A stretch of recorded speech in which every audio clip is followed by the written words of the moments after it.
नमस्कार मेरी YouTube family हमेशा वॉइस में आप लोगों का स्वागत है। कहानी अच्छी लगे तो लाइक कमेंट शेयर कीजिएगा और चैनल पर नहीं आए तो चैनल को सब्सक्राइब कीजिएगा। आइए सुनते हैं फिर से एक नई कहानी। शोभा जैसे ही फोन बंद करके मुड़ी तो एकदम से सामने पति राकेश को देखकर डरी और फिर चिल्लाकर बोली, हे भगवान, पता भी है तुम्हें कि मैं डर जाती हूँ।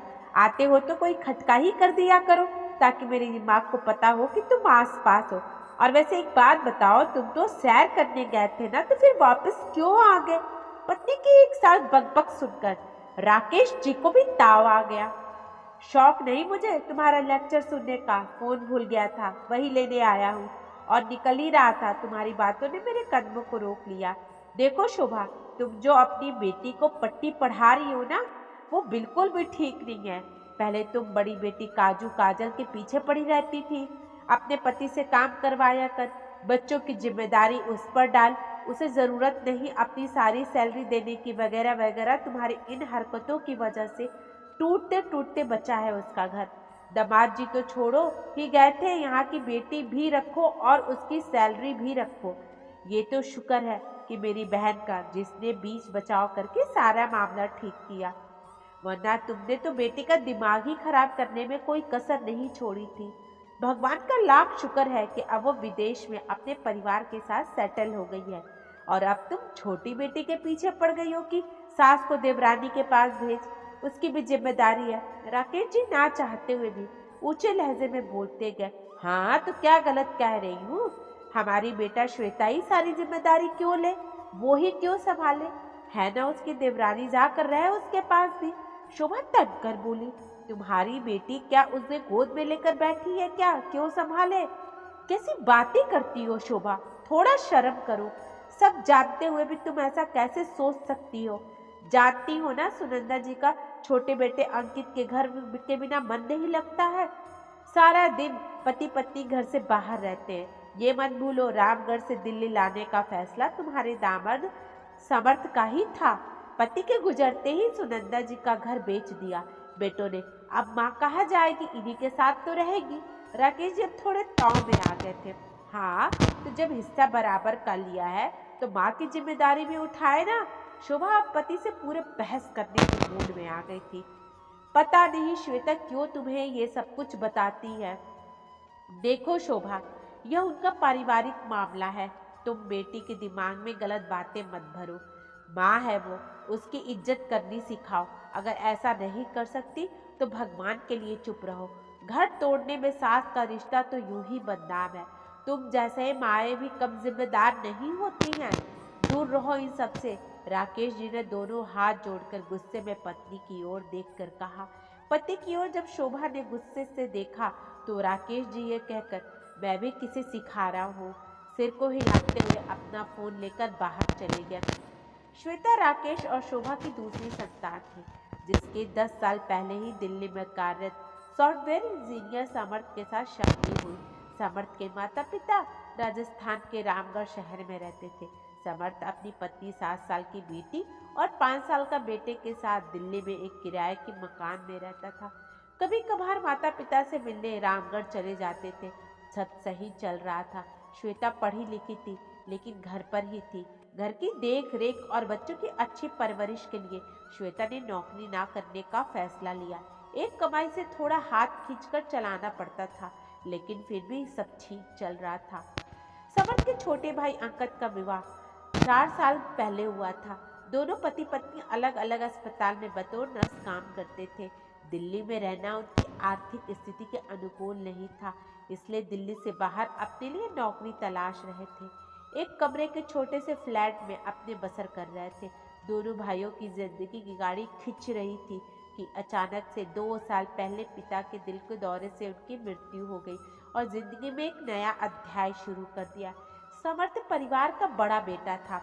शुरू में अपनी माँ सुनंदा को हर महीने देखने जाता रहा, लेकिन वापस आने के बाद वो कई दिनों तक माँ की चिंता में ही खोया रहता था।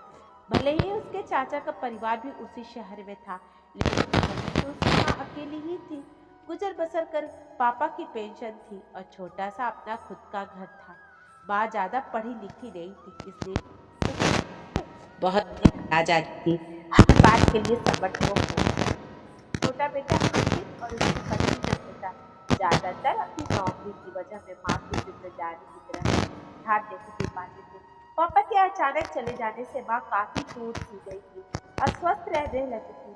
लेकिन जैसे भी हो, वो दोनों बेटे को जरा तकलीफ नहीं दे रही थी, खुद को संभाल रही थी। समर्थ जब भी माँ से मिलने जाता तो उसे माँ का अकेला छोड़कर आने को मन नहीं करता। उसने चाचा से बात की तो उन्होंने कहा कि अगर अपने साथ रख सको तो इससे अच्छी बात क्या हो सकती है। इस घर को बेचकर कुछ तो दिल्ली में घर खरीदने में मदद हो जाएगी। समर्थ ने इस विषय पर श्वेता से बात की तो घर में बहुत सारे पैसे आएंगे। इस लालच में बिना किसी और बात पर विचार किए झट से मान गई। अंकित भी समर से सहमत हो गया। बैठे बिठाए पैसे मिले किसे बुरे लगते हैं।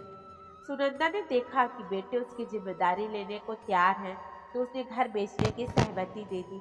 जल्दी ही लेनदार भी मिल गया और घर भी बिक गया।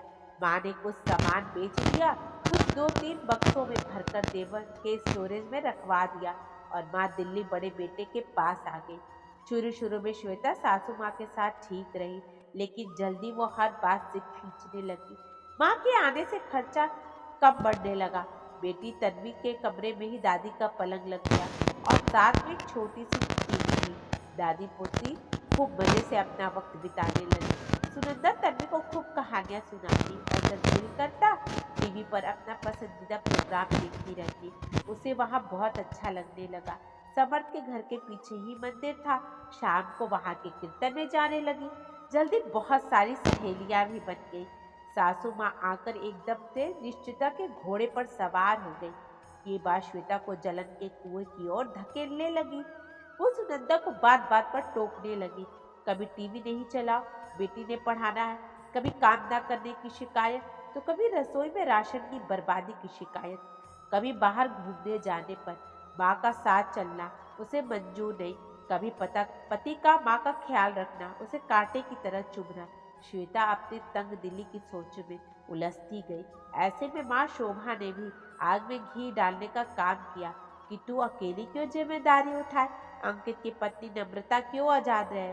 बात तो माँ ठीक कह रही हो, जब हिस्से में बराबरी चाहिए तो माँ भी बराबरी से रहे। अब पति पत्नी में हर रोज तानाकसी होने लगी।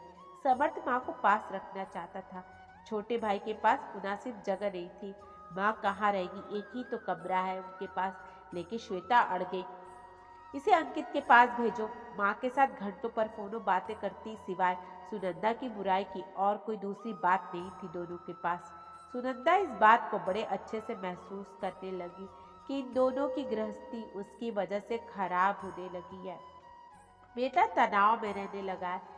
घर की शांति खुशी खत्म होती जा रही है। आखिर उसने छोटे बेटे के पास जाने का मन बना लिया। सुनंदा अंकित और नम्रता के पास श्वेता की खुशी के लिए आ गई। बाहर ड्राइंग रूम में ही पलंग पर सोती। पति पत्नी में से जो भी रात की शिफ्ट करके आता वो अंदर अपने बेडरूम में सोया रहता। माँ बाहर ना किसी से बात से फोन पर बात कर सकती, ना ही टीवी देख सकती, ना ही वहाँ पास कोई मंदिर, ना ही कोई सहेली, ना उसे घर में बच्चे। सुनंदा 3 महीने में बहुत उब गई। छोटी बहू अपने में ही मस्त रहती। छुट्टी वाले दिन खरीदारी करके अकेले ही निकल जाती, देर रात तक लौटती। समर्थ जब भी माँ से बात करता वो उसे सब ठीक है कहकर आश्वस्त कर देती। लेकिन एक दिन सुनंदा रो पड़ी और कहने लगी, बेटा मुझे यहाँ से ले जा, जैसा श्वेता चाहेगी मैं वैसे ही रह लूंगी, लेकिन बस अब और यहाँ नहीं। अपनी माँ की ऐसी आवाज़ सुनकर समर्थ उसी समय जाकर माँ को ले आया। माँ खुश थी। बच्चे, मंदिर, सहेलियाँ, कीर्तन, टी वो सब फिर से मिल गए। लेकिन श्वेता वैसी की वैसी रही। हर रोज की चिक चिक उसका स्वभाव बन गया।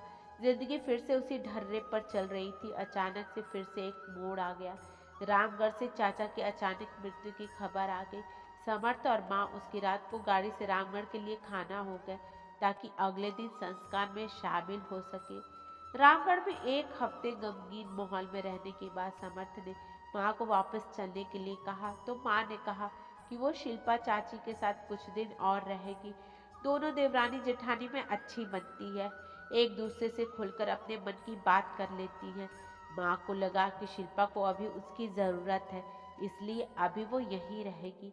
2 हफ्ते के बाद आकर उसे ले जाना। अंत्येष्टि से संबंधित सभी विधि विधान के अनुसार समापन और मेहमानों के चले जाने के बाद जब दोनों देवरानी जेठानी अकेले में बैठकर अपने सुख दुख साझा करने लगी, अपनी बातें खत्म करने के बाद शिल्पा सुनंदा से उसका हाल पूछने लगी। और भाभी, दिल्ली में सब कैसा है? मन लग गया आपका? श्वेता आपका ख्याल तो रखती है ना? एक साथ शिल्पा ने प्रश्नों की झड़ी लगा दी। एक लंबी सांस लेकर सुनंदा ने अपनी चुप्पी तोड़ी। दिल तो छोटी अपने घर में ही लगता है, दूसरों के घर तो लगाना पड़ता है, खुद को समझाना पड़ता है हर घड़ी हर पल की अब ये तेरा घर है। शिल्पा सुनंदा के हाथ पर हाथ रखकर हैरानी से बोली, ऐसा क्या हो गया भाभी? ऐसे क्यों बोल रही हो? मेरा दिल बैठा जा रहा है। क्या हुआ भाभी? भगवान के लिए मुझसे कुछ मत छुपाना। सुनंदा, जानती हो छोटी, हम हमेशा भगवान से ही दुआ मांगते थे कि बस कुछ और दे ना दे, मोहताजी ना दे। अधीरता की चुपड़ी हुई रोटी से अच्छी अपनी रूखी सूखी है। कम से कम उसमें सुकून है, शांति है। हर रोज आसपास किस्से कहानियां में सुनते हैं कि इंसान को अपने जीते जी अपना प्रभुत्व निजता तब तक दूसरों के हाथों में नहीं देना चाहिए जब तक अपनी हिम्मत और विश्वास जवाब ना दे जाए। जानती हो शिल्पा, हम औरतें भावनाओं में बहकर फैसले करने में बहुत जल्दबाजी कर जाते हैं, खासकर जब बात ममता बच्चों की है। पति जीते जी तो ख्याल रखते हैं, लेकिन मरने के बाद सारा इंतजाम करके जाते हैं। समर्थ के पापा मेरी रोटी कपड़ा छत सबका इंतजाम करके गए और मुझे देखो एक पल में सब गवा बैठी। सोचा बेटे खुद आगे बढ़कर जिम्मेदारी उठा रहे हैं तो मैं किस बात को रोक लगाऊं। शिल्पा, लेकिन भाभी, माँ बेटे के पास नहीं जाएगी तो कहाँ जाएगी? पति के जाने के बाद वही तो उसके सहारा है। सुनंदा, हाँ सहारा तो है, लेकिन माँ भी तो इंसान है, उसका भी आत्मसम्मान है, उसका भी एक वजूद है, उसे भी दर्द होता है जब बेवजह की बातें सुननी पड़ती है। शिल्पा, क्या भाभी समर्थ भी? सुनंदा की आंखों से आंसू पोंछते हुए बोली, नहीं, समर्थ तो बहुत ख्याल रखता है मेरा। ना जाने क्यों शिल्पा ही अपनी गृहस्थी में मुझे अपना नहीं पाई। मेरी हर बात पर उसे आपत्ति है। कभी टीवी देखना, कभी रसोई में जाकर कुछ बनाना, कुछ देर शाम तक महिलाओं के साथ बैठकर बातें करना। मुझे समझ ही नहीं आ रहा है कि मैं क्या करूं, कैसे रहूं वहां। चुप रह करके देख लिया, जवाब दे कर भी देख लिया। वो कहीं ना कहीं से हर रोज मेरे हर काम में दोष ढूंढ ही लेती है। पति पत्नी का बात बात पर झगड़ा, बच्चों को डरा डरा सा रहना, कैसे देख लूं ये सब। अपनी माँ से हर रोज घंटे बातें करती थी है, जिसमें अधिकतर मैं ही विलन होती हूँ। पहले तो धीमे सुर में बात करती थी, लेकिन अब तो उसे मेरे सम्मान की भी तनिक परवाह नहीं है। मेरा अब दम घुटता है वहाँ। छोटी बहू तो पहले से ही हमसे घुली मिली नहीं है। उसके घर में जीवन सूना और यहाँ परेशानी। एक घुटन में निकले मेरे ये 2 साल। सच बताओ शिल्पा, मेरा वापस जाने का बिल्कुल मन नहीं कर रहा है। सोच रही हूँ यही एक कमरा किराए पर ले लूँ। मेरा काफ़ी सामान भी तो है तुम्हारे स्टोरेज में पड़ा हुआ। इस शहर की हर चीज़ मेरी जानी पहचानी है, यहाँ तक कि जिस बैंक में पेंशन आती है मुझे तो वहाँ का भी सब पता है। मुझे एक बार कोशिश जरूर करनी चाहिए। और फिर तुम सब लोग भी तो हो यहाँ शिल्पा। लेकिन भाभी, समर्थ क्या सोचेगा? सुनंदा, वो मैं नहीं जानती हूँ, उसे समझना होगा। क्या तुम्हारी नज़र में है कोई ऐसी जगह? शिल्पा, हाँ, 4 घर छोड़कर शर्मा जी का घर है। सुना है वो 1 साल के लिए बाहर गया है। घर पर उनकी पत्नी अकेले है और वो किसी महिला किराएदार की ही तलाश में है। सुनंदा, अच्छा तो फिर मुझे ले चल, मुझे वहाँ। शिल्पा भाभी को प्यार से हाथ पकड़ते हुए बोली, भाभी यहीं रह जाओ, अभी तो मैं भी अकेली हो गई हूँ। सुनंदा उसके चेहरे को प्यार से सहलाते हुए बोली, तेरा दिल बहुत बड़ा है और उसमें मेरे लिए प्यार भी है और मैं इस प्यार को खोना नहीं चाहती हूँ। ये भी बहू बेटों वाला घर है, मुझे घर से कोई कहानी नहीं चाहिए, तो बस मुझे वहाँ ले जा। शिल्पा, ठीक है दीदी, कल चलेंगे, बहुत बड़ा फैसला है, रात भर अच्छे से सोच लो। अगले दिन दोनों जाकर किराए के कमरे का फैसला कर आए। मकान मालकिन अलका जी सुनंदा की ही अहम उम्र थी, उसे एक साथ मिल गया। उसने सुनंदा को हर सुविधा देने का आश्वासन दिया। उसी दिन सुनंदा ने वहां अपना एक छोटा सा घर बना लिया। 2 हफ्ते के बाद समर्थ माँ को लेने आया। वो चाची के हाथ चाय पीते हुए माँ को ढूंढता रहा। थोड़ी देर बाद चाची ने कहा, चल तुझे तेरे माँ के पास ले चलती हूँ। वो सुनकर हैरान कि माँ कहाँ चली गई। सामर्थ्य ने जैसे ही माँ का नया ठिकाना सुना तो उसके पैरों तले जमीन निकल गई। माँ ने बिना बात किए इतना बड़ा फैसला ले लिया। वो हैरान था, साथ में थोड़ा शर्मिंदा भी। उसकी आंखें कोर गीली हो गई थी। बेटे को असमंजस की हालत में देख करके सुनंदा उसे गले लगाते हुए कहने लगी, मुझे यहाँ रहकर देखने दे, शायद इस फैसले में ही कोई अच्छाई छुपी हो। मैं नहीं चाहती मेरी वजह से तेरा घर, बच्चों का बचपन और तुम पति पत्नी का रिश्ता खराब हो। तेरे बच्चे माता पिता के झगड़े देख कर नहीं, प्यार देख कर बड़े हो। उन्हें अच्छा संस्कार और एक सुंदर स्वस्थ जीवन मिले, बस यही चाहती हूँ मैं। तू मेरी चिंता नहीं कर, बेफिक्र हो जा। कुछ परेशानी होगी तो तुझे बुला लूंगी। समर्थ अपनी सारी कोशिशों में नाकाम होने के बाद अकेला वापस दिल्ली आ गया। घर में सामर्थ्य को अकेला देख करके श्वेता बिना एक पल रुके झट से बोली, माँ कहाँ है? सामर्थ्य ने उसकी तरफ देखा और बिना बात किए फ्रेश होने लगा। श्वेता ने उसे 10 मिनट में घंटों जैसी बेचैनी महसूस हो गई। पति के बाहर आते फिर से वही सवाल, माँ अब नहीं आएगी हमारे घर, उसने वही किराए का घर ले लिया है। समर्थ का ये शब्द सुनकर शिल्पा को लगा जैसे किसी ने कान में गर्म शीशा डाल दिया हो। पैर उसके जमीन पर गड़ गए। लगा कि जैसे किसी ने उसके अहंकार के तेवर को खींचकर तमाचा मारा हो। उसे चक्कर सा आने लगा। साथ ही पड़ी मेज का सहारा लेकर कुर्सी पर बैठ गई, लेकिन फिर थोड़ा संभल कर बोली, लेकिन क्यों? समर्थ ने उसकी ओर देखा और कहा, ये तुम पूछ रही हो जिसने ये सारी स्थिति पैदा की है। शिल्पा का चेहरा एकदम से फीका पड़ गया। खबर के हिसाब से उसे खुश होना चाहिए था, लेकिन वो खुद हैरान थी अपने हालत पर। इस खबर ने उसके मन को एक जोर का झटका दिया था। जिंदगी फिर से वैसी ही हो गई जैसी माँ के आने से पहले थी। हम दो, हमारे दो और कोई नहीं। खाना पीना घूमना सब हो रहा था। समर्थ घर आता, बच्चों के साथ समय बिताता। श्वेता कहती वैसा करता, लेकिन उसे एक भी ऊंची आवाज में बात करने का कारण नहीं देता। समर्थ एकदम से बदल गया, शांत, चुपचाप और उदास सा रहने लगा। श्वेता पति की उदासी को साफ महसूस कर रही थी।